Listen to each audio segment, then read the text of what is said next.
YCP అధినేత YS Jaganmohan రెడ్డిపై మంత్రి పయ్యావుల కేశవ్ ఆగ్రహం వ్యక్తం చేశారు. వైసీపీ హయాంలో ఆర్థిక విధ్వంసం జరిగిందని కాగ్ స్పష్టం చేసిందన్న మంత్రి కేశవ్ బాధితుల్ని నిందితులుగా చిత్రీకరించడం జగన్మార్క్ రాజకీయాలని దుయ్యబట్టారు. వైఎస్ వివేక హత్యలో ఇలానే చెల్లిని కూడా నిందితురాలని చేయాలని చూశారని ఆరోపించారు. నెట్ బాయరింగ్ కూటమి ప్రభుత్వం ఎక్కడా అధిగమించలేదని మంత్రి కేశవ్ వివరించారు. తమ ప్రభుత్వం 1.05 లక్షల కోట్లు మాత్రమే అప్పు చేసిందన్న కేశవ్ 3.5 లక్షల కోట్లు అప్పు చేశామని జగన్ అబద్ధాలు చెప్తున్నారని మండిపడ్డారు. సంతోషంగా ఉంది, ఎందుకంటే మేము కోరుకుంటాం. ఎందుకంటే ప్రభుత్వం ఆలస్యంగానైనా ప్రజలకు సంబంధించినటువంటి బడ్జెట్ మీద స్పందించేటువంటి ప్రయత్నం చేశాడు.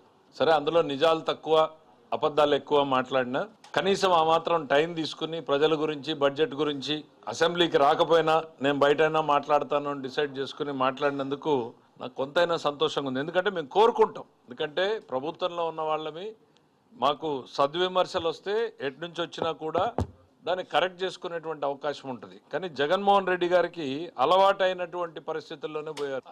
ఆయన డిఎన్ఏ వేరు, ఆయన స్కూల్ వేరు. అబద్ధాన్ని కూడా ఆయన 10 సార్లు చెప్పి నిజం చేయాలనుకునేటువంటి ధోరణిలోనే పోయాడు.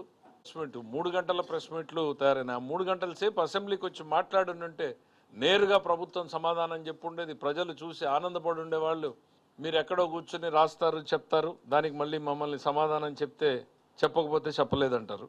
సొంత చెల్లెల్నే నిందితురాల్ని చేసే ప్రయత్నం చేశాడు ఆయన.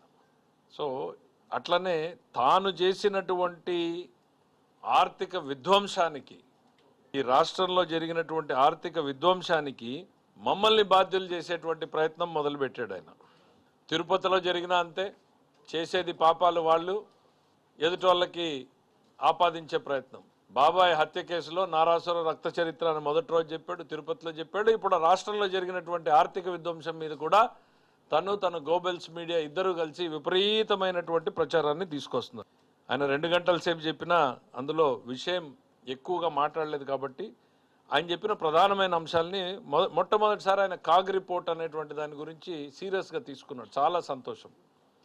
కాగ్ రిపోర్ట్లో పేర్కొంది మీ గురించి, అలా అంది, ఇలా అంది అని. చాలా సంతోషం. జగన్మోహన్ రెడ్డి గారు కాగ్ రిపోర్ట్లు చదవడం మొదలుపెట్టారు. అయితే ఒక్కసారి చరిత్రలోకి వెనక్కి వెళ్ళండి.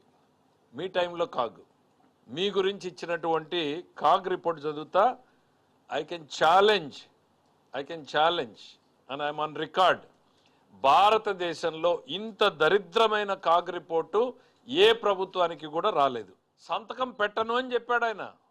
పెట్టకపోగా క్వాలిఫైడ్ రిపోర్ట్ అంటే ఇది ఒక కొత్త పదం ఉంది అని నేను చాలామంది ఫైనాన్స్ సెక్రటరీస్ని అడిగితే మొట్టమొదటిసారి ఆంధ్రప్రదేశ్లో కాగ్ రిపోర్ట్ వచ్చి ఆ రోజున ప్రతిపక్షంలో నేను లేవనెత్తిన తర్వాత చాలామందికి ఇట్లాంటిది ఒకటి ఉంది అని తెలిసింది. మీరు ఇవాళ కాగ్ రిపోర్ట్ల గురించి, కాగ్ రిపోర్ట్లు ఏదో ఎత్తి చూపించింది అనేటువంటిది. ఎస్, కాగ్ ఉన్నదే ప్రభుత్వంలో జరిగేటువంటి పొరపాట్లను, లోటుపాట్లను ఎత్తి చూపించడానికి, భవిష్యత్తులో జరగకుండా సరిదిద్దడానికి. కానీ ఇంత ఘన చరిత్ర మాత్రం, మీ అంత ఘన చరిత్ర మీ ప్రభుత్వంలో సాధించినటువంటి ఆర్థిక విధ్వంసానికి ఎంతకన్నా ప్రత్యక్ష సాక్ష్యం నేను అక్కర్లేదనుకుంటా.